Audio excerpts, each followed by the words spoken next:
WeWork. Your job could be in jeopardy. This vision of WeWork is effectively dead. And it's never going to be 10 times bigger. I mean, the story's over. It's something that either you feel it or you don't. The spectacular rise and catastrophic fall of WeWork. There are startup stories, and then there's WeWork, a company so overhyped, overfunded, and overconfident that for a brief moment, people genuinely believed renting office desks with free kombucha was the future of human civilization. Seriously. At one point, investors looked at WeWork and said, "Yep, this company that rents office space is worth more than Airbnb, Stripe, and SpaceX combined." And somehow, nobody stopped to ask, wait, isn't this basically a fancy landlord with beanbags? But that's the magic of startup culture.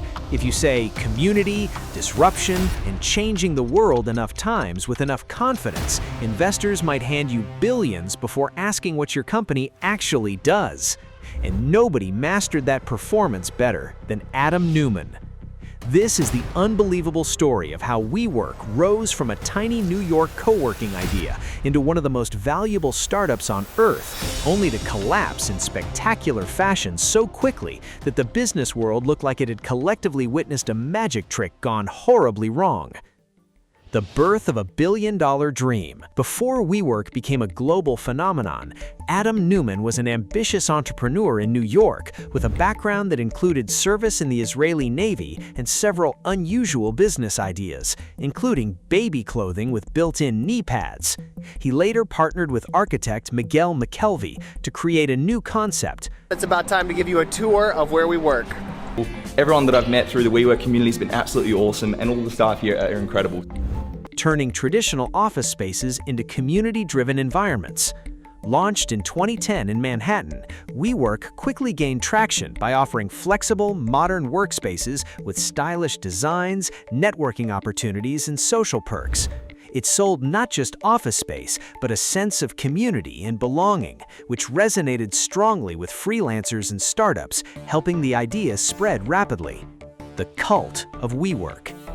Early WeWork offices felt less like workplaces and more like energetic startup communities, filled with entrepreneurs, networking, music, and free-flowing perks that created a strong sense of belonging. Adam Neumann leaned heavily into this emotional appeal, promoting ideas like the We generation and selling a vision of community and transformed work culture rather than just office space.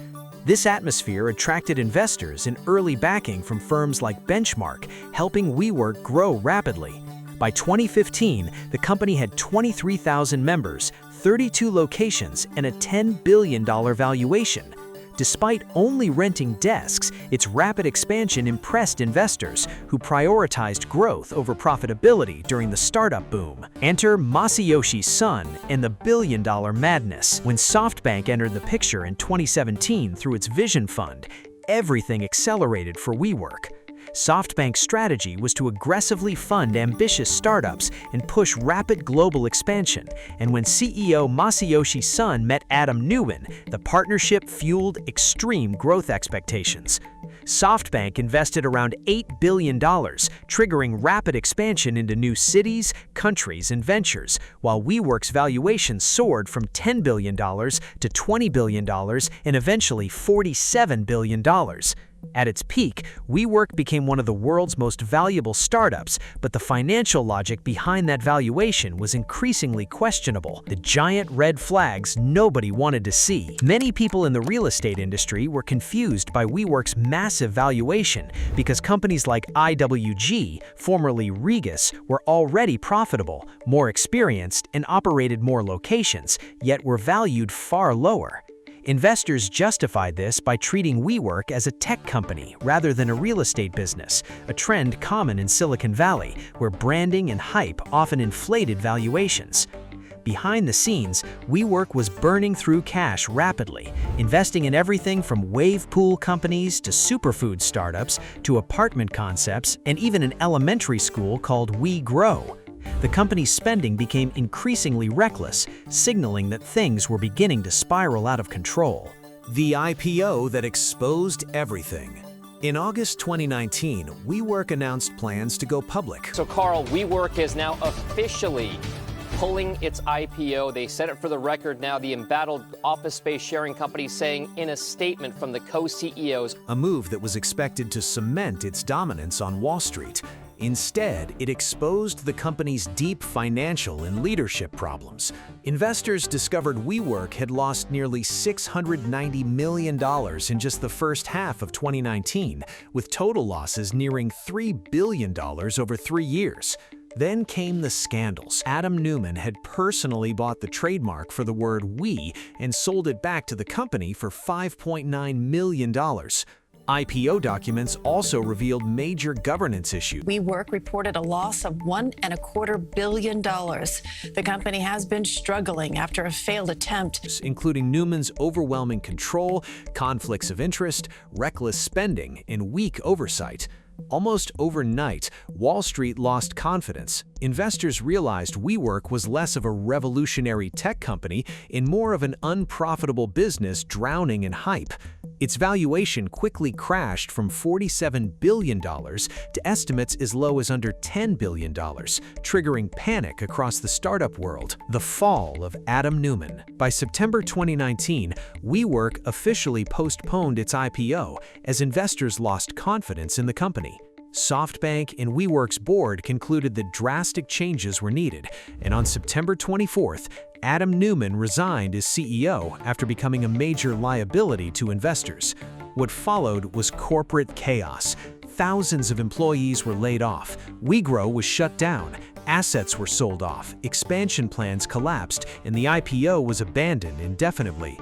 Public outrage grew even further after reports revealed top executives secured huge severance packages, while ordinary employees faced layoffs with little protection, turning WeWork into a symbol of startup greed and excess, the $9.5 billion lifeline. Eventually, SoftBank stepped in with a rescue package worth roughly $9.5 billion just to keep WeWork alive.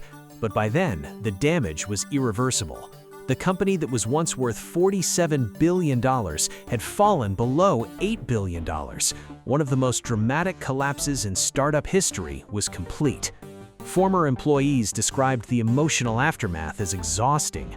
Many felt they had genuinely believed WeWork would change the world. Instead, they discovered the company had become trapped in its own hype. And honestly, that may be the real lesson of WeWork, the real reason WeWork collapsed. WeWork wasn't just about office space.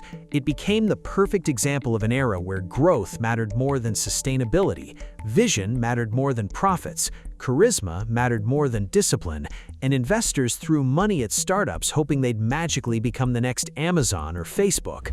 For years, nobody wanted to be the adult in the room saying, "Hey, maybe this doesn't make financial sense." And that's how billions disappeared, because eventually, reality always shows up with a calculator. The rise and fall of WeWork feels almost unreal because it happened so fast. One minute, Adam Neumann was walking around like a startup prophet preaching about consciousness and community. The next, the company was laying off workers, canceling its IPO, and begging for bailout money to survive. But maybe the craziest part of all this is WeWork wasn't entirely wrong. Co-working spaces did change modern work culture. Flexible workspaces became mainstream. Community-driven offices became popular. The vision wasn't completely fake.